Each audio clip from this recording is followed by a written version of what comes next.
Good evening, Patriots. Tonight we begin with what can only be described as the greatest American comeback story of our lifetime. President Trump's approval rating has surged to an astonishing 54%, despite the mainstream media's relentless attempts to tear him down. The numbers don't lie, folks. Taiwan's semiconductor industry is investing a staggering $100 billion in American manufacturing.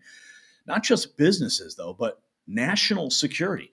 Trump's message to foreign manufacturers is crystal clear. Make your products in America or pay the price. This is what real leadership looks like, and this is America First in action. And as we step into 2025, one thing is clear: de-dollarization is accelerating. China and other BRICS nations are scared of President Trump, making them determined to reduce dependence on the U.S. dollar. Their secret weapon? Gold. China resumed buying gold and they underreported their buys. They recognize its global value and ability to withstand economic shocks.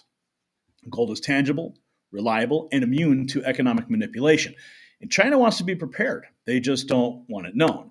And in a world of shifting economic power, gold is your personal hedge against uncertainty. In noble gold investments, they can help secure your financial future. Visit the link in the description, nextnewsgold.com, or call that number on the screen, 877-646-5347. And with a qualified account, you'll receive 10 silver American Eagle coins. And we thank Next News Gold and Noble Gold Investments for supporting this show. All right, let's get into our first topic. We just got this in. This was just a few hours ago. We're learning that the newly confirmed Secretary of Education, Linda McMahon, within minutes of being confirmed, launches the final mission of the Department of Education. I never thought I'd be reading these words, but here we are. Finally, she says she's going to send it back to the states, and that is directly in line with President Trump's America First agenda. And he has picked a cabinet of individuals for his administration that understand his vision and share his vision and are getting it done. They state here in a letter obtained by Fox, she'll be informing all Department of Education employees that she'll be leading this final mission. Our job is to respect the will of the American people and the president they elected, who has tasked us with accomplishing the elimination of bureaucratic bloat here at the Department of Education, a momentous final mission. Quickly and responsibly. Tear it down, and that's what I voted for. That is what Walter Kurt posted on X just a little while ago. And then we have this from Rapid Response 47, just 7 hours ago. Major investments in the United States since Inauguration Day. Saudi Arabia, $600 billion. Apple, $500 billion. OpenAI, Oracle, SoftBank, $500 billion. And TSMC, $100 billion. That was the big announcement yesterday. President Trump also posted this to Truth Social. All federal funding will stop for any college, school, or university that allows illegal protests. Agitators will be imprisoned or permanently sent back to the country from which they came. Now, if you know, we've seen these supposed spontaneous protests erupting on college campuses. They're all like, free Palestine, and they're wearing like, terrorist garb, and like a lot of these people aren't even from this country, or you see in the illegal alien protests, like a lot of these people are illegal aliens, literally, and they're waving Mexican flags. So I guess they're just making it easier to round them up. But President Trump said agitators will be imprisoned or permanently sent back to the country from which they came. American students will be permanently expelled or, depending on the crime, arrested. No masks. Thank you for your attention to this matter. Caroline Leavitt, the press secretary, she posted this 8 hours ago. 19-year-old Peyton McNabb, who has spoken out about being left with a traumatic brain injury after a transgender identifying man spiked a volleyball into her head, will be a special guest of President Donald Trump at his joint address to Congress. Wow. I remember seeing that hit from that volleyball. It was horrible. I couldn't imagine that much force would cause that much damage. But here we are, and President Trump is, of course, he's going to make women's sports great again.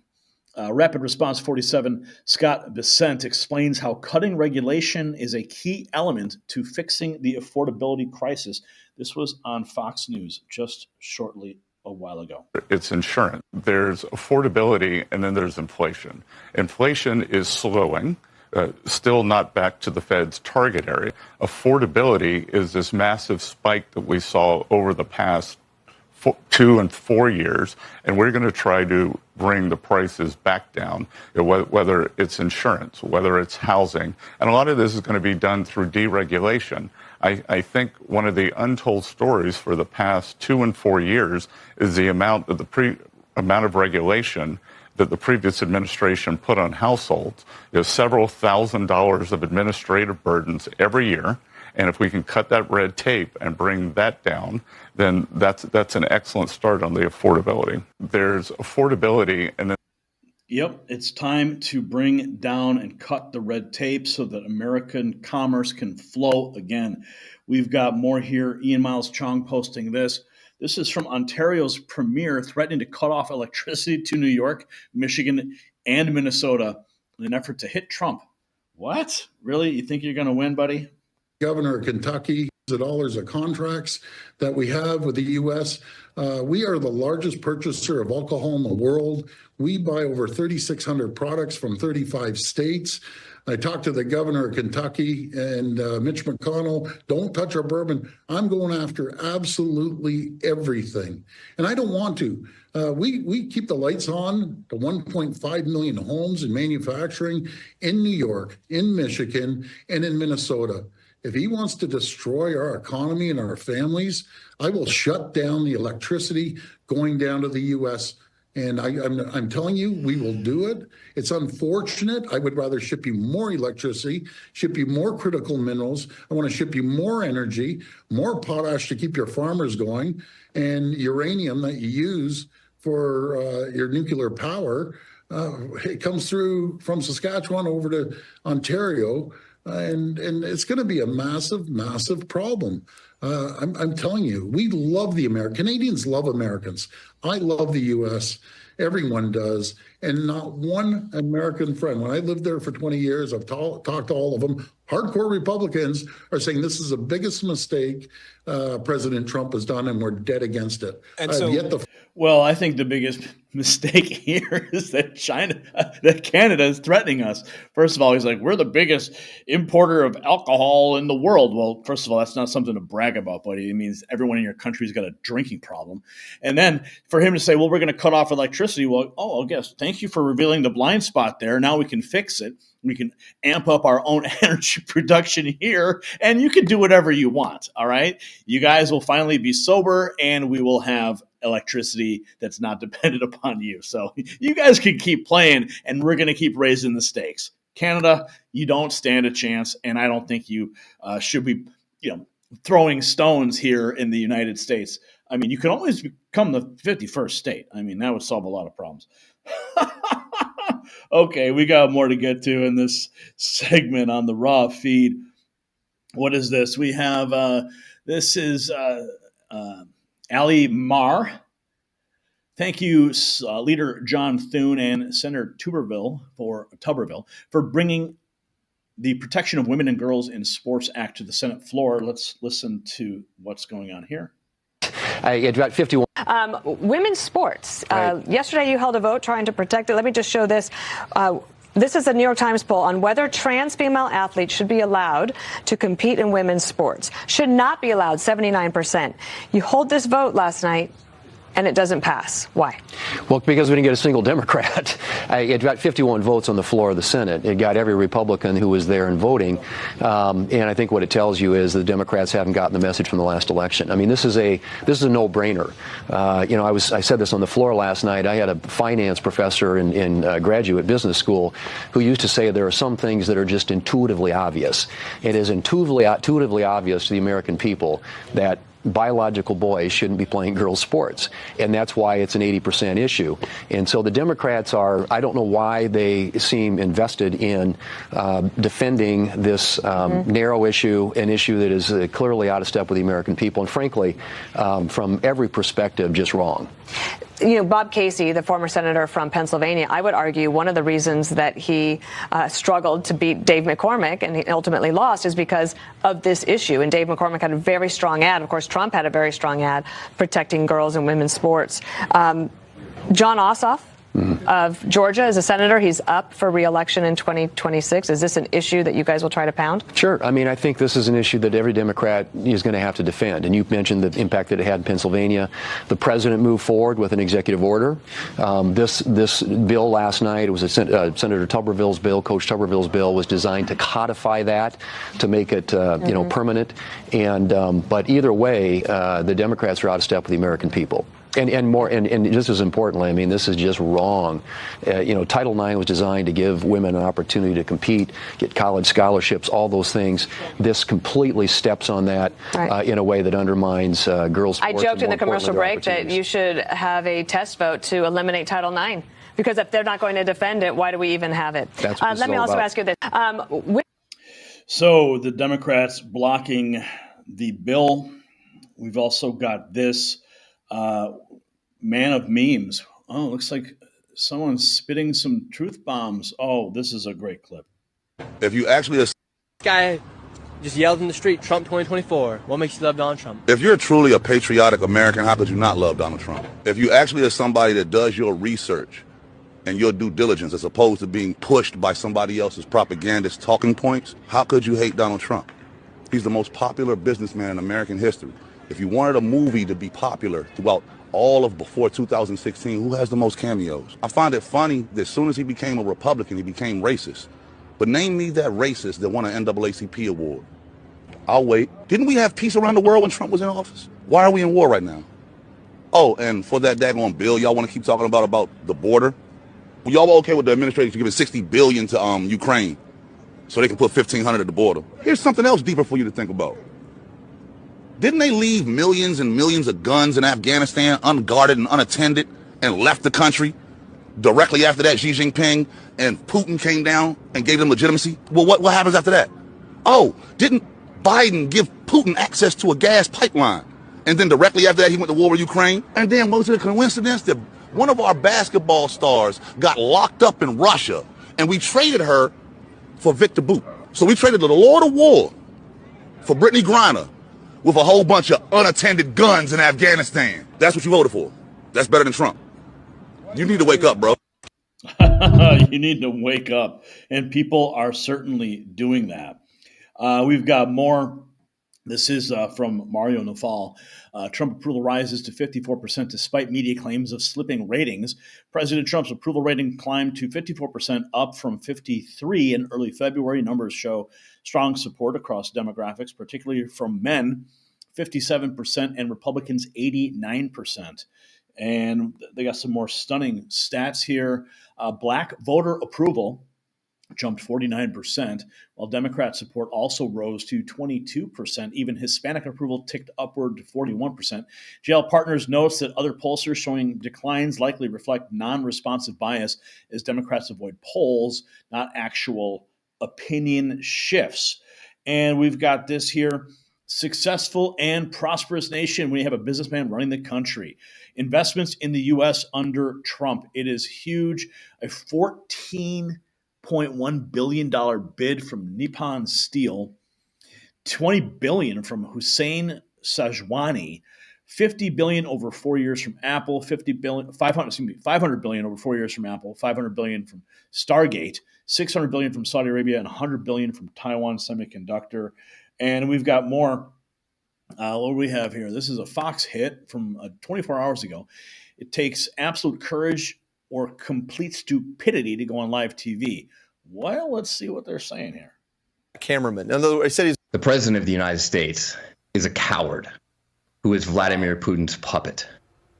And the vice president of the United States is a pogue and a coward who is Donald Trump's puppet.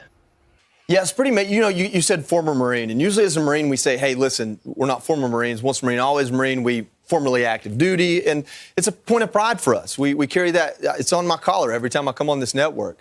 What bothers me so much about the way Seth Moulton handled this, number one, pogue is a very intentional word. It means person other than grunt. So what Seth Moulton is saying, he said in 2014, actually, just about a year ago, he said that JD Vance described him. He said that he was a combat Marine, and he goes, actually a combat cameraman. In other words, he said he's a Marine Corps veteran. He says, combat cameraman or a combat journalist. And so what he's trying to do is trying to denigrate JD Vance's service. But to sit there and call him a pogue, person other than grunt, Maybe he doesn't understand this. Seth Moulton, I'm a pogue. I'm a person other than grunt. I wasn't infantry. I hope that my service doesn't come across as cowardly to you. I hope that you respect my service. You served with Brian Mast. He's a pogue. He wasn't a grunt. He lost his legs. I watched Brian Mast recover with his hands sewn to his stomach. So I don't know. It's a very intentional word. Up until World War II, it was used to describe homosexuals. So maybe he's a historian and he's trying to be trying to attack him in that way. I don't know. But Seth Moulton needs to understand that every female Marine that served in combat, was injured in combat, or killed in combat prior to 2012 was a pogue. They were a person other than a grunt. And it just bothers me that we have a Marine Corps officer in Congress, regardless of what his policy positions are, that doesn't have the honor, the courage, the commitment, the integrity to sit there and take issue with JD Vance's policy position, take issue with the outcome that may come from the policies that he and President Trump make. You can't find an intellectual argument to tell the American people why they're wrong. You have to call them stupid names like pogue and coward. I would never call Seth Moulton a coward because it takes absolute courage or complete stupidity to go on live TV as a Marine Corps officer and call another enlisted Marine who's risen to vice president a pogue and a coward. That takes some sort of absolute stupidity or courage. I don't know, but I wouldn't call him a coward. And to call JD Vance a coward and to try to denigrate his service that way, it blows my mind. Yeah, I mean, that's what they're doing. They're just resorting to ad hominems because they don't have an actual argument to counter President Trump's peace program for Ukraine. Oh, they're just going to call him Putin's puppet, and they're going to insult JD Vance. It's ridiculous. And then the Putin puppet thing is old. It's worn out. We've heard it a million times. They need to change their talking points at least because it doesn't work anymore. They just keep going on the media and keep rehashing these just ridiculous talking points. After decades of reliance on the U.S., is it time for Europe to rethink its alliance? What is this? Completely different because Europe now feels completely different to what it felt like 4 weeks ago, and feels completely different because we're suddenly realizing that we have spent 80 years creating an entire system that totally depends on the United States. We're vulnerable to the US in every way. We've built our complete security and defense infrastructure in a little American cocoon. We buy American planes. We rely on American tech. The 7 largest tech companies in the world are American. And at no point in the last 70, 80 years, certainly has the British foreign policy elite, or at least since Suez, really questioned whether America isn't its ally. And, we can get into that a little bit because, of course, that's central to the way that you and Tony Blair thought about George W. Bush, and it's central to the wars that I fought in Iraq and Afghanistan as part of American coalitions. And suddenly now we have entered a world in which Friedrich Merz is saying that America may be indifferent to us. If America shifts from being the unquestionable ally to something that is even neutral towards us, and in relation to Ukraine, and this is what's really brought it to the fore, potentially even slightly allying with Russia against Europe over Ukraine, then everything is suddenly turned on its head. Europe now feels completely different to what it felt like 4 weeks. Well, that's simply because President Trump he's putting America first. Okay, let's just be very clear about that. And it's not our fault that you guys over there in Europe got really lazy and let America do all the heavy lifting. You mentioned all of our tech companies. You mentioned, the war coalitions and all these things. Well, we're the ones doing the heavy lifting. You guys are just there coming along for the ride. I mean, you're not even paying your NATO bills. All right. So don't sit there and complain. Yeah, do something about it. Get off your ass and fix your country, fix your continent, and be more reliant upon yourself. I mean, that's what America needs to do. America needs to be first and center, and that's what we care about here. And we hope you guys can go do the same thing, and we can all rise together. But having one, what are you guys, just a vassal welfare continent? No, thank you. We don't need that. We got enough welfare problems here in the United States. Let's keep going. We got some more to dig into, and let's take a look at this was the Commerce Secretary, Howard Lutnick, talking about Canada and their national sales tax on CNBC. Let's listen. his arsenal. Remember, the process in America for tariffs is that the president launched a study, and those are the rules of tariffs in America, and that study is finished on April 2nd. So on April 2nd, the president will have all the tools in his arsenal that he wants to do to reset tariffs. So he will be addressing all of those products in Canada. The fact that, you know, Canada has a national sales tax. Another way to say it is a national tariff on our products. And we sell, you know, they import from us very little, and we export, and they export to us huge amounts. So the idea is that's going to be reset, but that starts April 2nd. Now we just, you know, people say, oh, it's only a small amount of opioids. You know, they're only killing 75,000 Americans. You shouldn't worry about that. I mean, the president is not going to take that laying down. OK, he's not. These things just have to end. And we need to see material reduction in autopsy deaths from opioid. And that's what the president is talking about. This is not a trade war. We are going to reset trade policy on April 2nd. You've got China's got huge tariffs on us, huge tariffs on everything with us. And Canada, you just talked about. Why do we produce cars in Canada? They've had an invitation, Canada and Mexico had an invitation to trade with the amazing economy of the United States of America, and they have abused that invitation, and the president's going to reset that, but that's April 2nd. That's not today. Today's opioids, April 2nd, I'll be here talking to you about how trade policy is going to change, and we're going to make it fair to Americans. I know people worry about short term, but we are going to bring jobs. You are never going to see the amount of production come back to America than Donald Trump's going to bring back to America. Trillions and trillions of dollars of production is going to come back to America, creating great jobs in America. And that's why the Americans elected Donald Trump, and he's going to deliver for them. And he already is delivering. Howard Lutnick breaking it down, bringing all the manufacturing back. Why are we continuing to manufacture vehicles in Canada? Like, why are they abusing that trade policy? Well, it's coming to an end. Kevin O'Leary talking about $100 billion investment is more. Taiwan's $100 billion investment is about more than business. Let's hear what Mr. Wonderful has to say. Can't really help this. Kevin O'Leary, let's start there with your reaction to this semiconductor deal. It makes me wonder if we really needed the Chips and Science Act at all, which was governments or the U.S. government trying to pick winners, giving a lot of money to Intel, which can't really help this problem for 6, 7, 8, 9 years. This Taiwan semi deal is about geopolitical risk. We all know that if the Chinese invade Taiwan, you're not getting a light bulb on in your microwave because they make all the chips for everything right now. So that offsets that problem. Number two, it's definitely a win in the Trump column for his policy, which has gone way beyond Mexico and Canada. It's everywhere now. Trade and tariffs as a weapon is trying to reset all the tariff schedules that came on during the Second World War in practically every country. It's gone to Britain and all over Europe, Canada, Mexico, England, you name it. It's part of a giant negotiation. So every time you get an announcement like this, it's a win. You can point, if you're in the administration and you're Trump, you say, look, I started this. It's been a bumpy road. Yeah, people are freaking out everywhere. But look at this. Over $100 billion coming right back into the U.S. because of my policy. I don't see any downside for Trump on this one.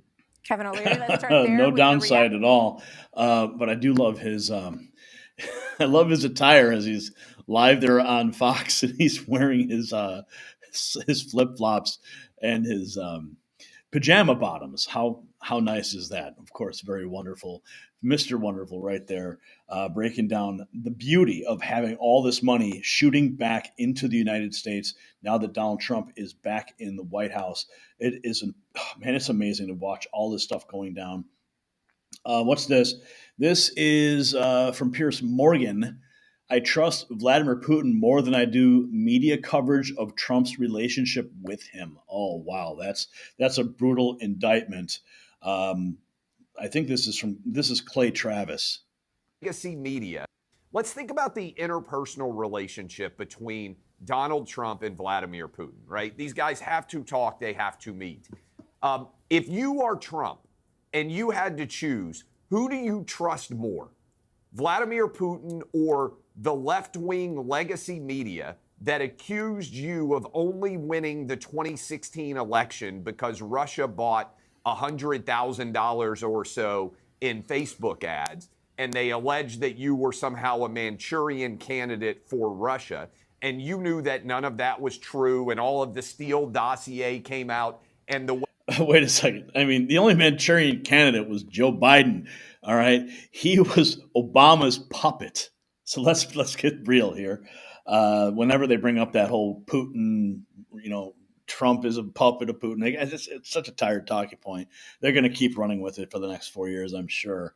But I mean, at the end of the day, we need to have honest trade with every nation in this world. Because isn't trade better than trading bullets? I think you and I can agree on that. Okay. Let's continue. This is Clay Travis. They covered you sometimes, and again, I'm kind of diving into the psychology here, but I do think it's important. Sometimes even when you don't have a great relationship, when people have lied about your relationship and you know it to be untrue, that can lead to you trusting each other more. And I'll be honest with you, and you can clip this and people are going to go crazy. I trust Vladimir Putin more than I do the media coverage of Trump's relationship with Vladimir Putin in the United States in 2016, 2017, 2018. That doesn't mean I think Vladimir Putin is a great guy or that I in some way believe that he should have invaded Ukraine. He never should have. But remember, he didn't invade while Trump was president. As soon as Trump was gone, he suddenly did.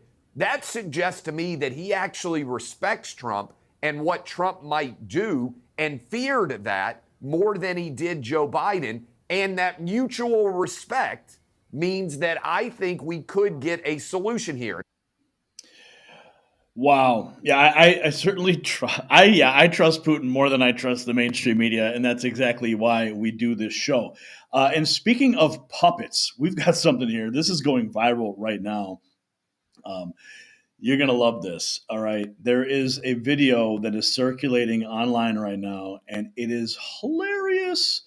Okay. So I'm going to play this for you. We're going to watch it together. I actually haven't seen it yet. I want to get a fresh take with you, but it's going viral, and there's something weird about it. And rent. When I win, I will immediately bring prices down starting on day one.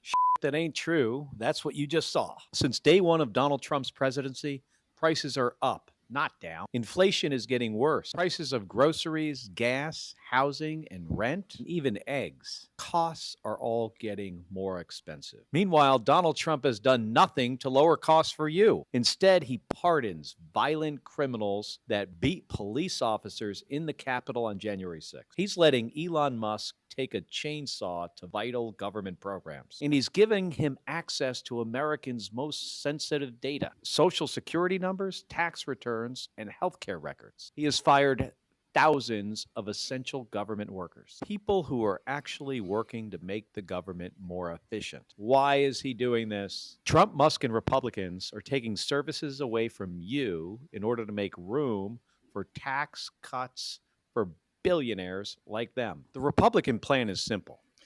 Families lose and billionaires win. And that's the truth. When I win, I will immediately bring prices down. I mean, obviously, everything that he said there was a manufactured talking point that's designed to infuriate their base.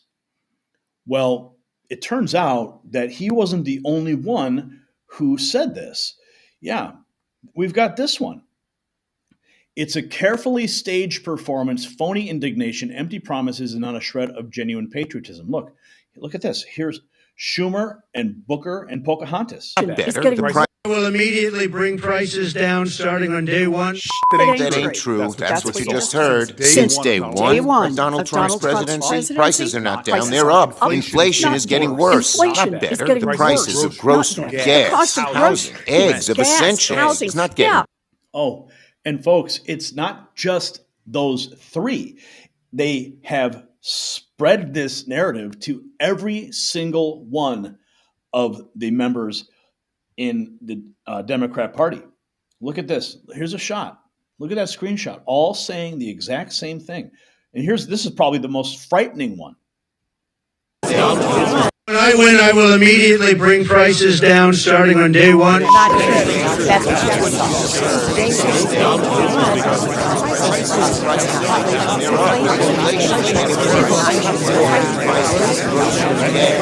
I mean, look at them all go.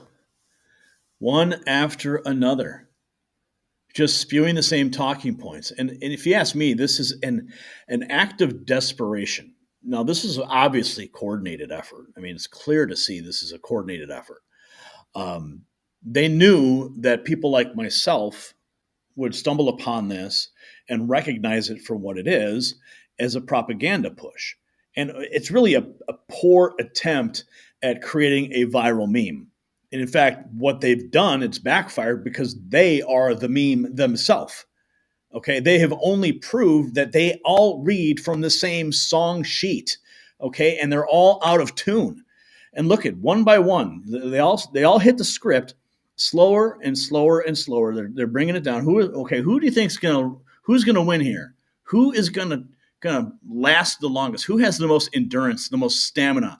Is it gonna be Chuck Schumer? Is it going to, is it Nancy Hirono? It's Cory Booker for the win. Cory Booker, he didn't win anything. He was the slowest reader. Let's just put it that way, okay? It takes him a longer time to process information when he's reading it off a teleprompter. So that's really what happened there. I mean, Cory Booker is just kind of slow, so that's why he came in last. Folks, but we're not coming in last. America is coming in first. And the media elite want you to believe America's best days are behind us. They want you to think our manufacturing base is gone forever, that our economic dominance is a relic of the past. But what we're seeing is exactly the opposite. Manufacturing is roaring back. Energy independence is being restored. American workers are finding dignity again. The experts say that these jobs were never coming back. Trump's proving them all wrong again. Taiwan's investment is just the beginning, but here's the question that keeps liberal elites up at night. If Trump can achieve this much in just 43 days, what will America look like after 4 years? Drop a comment below. And get your Next News swag at shop.nextnewsnetwork.com.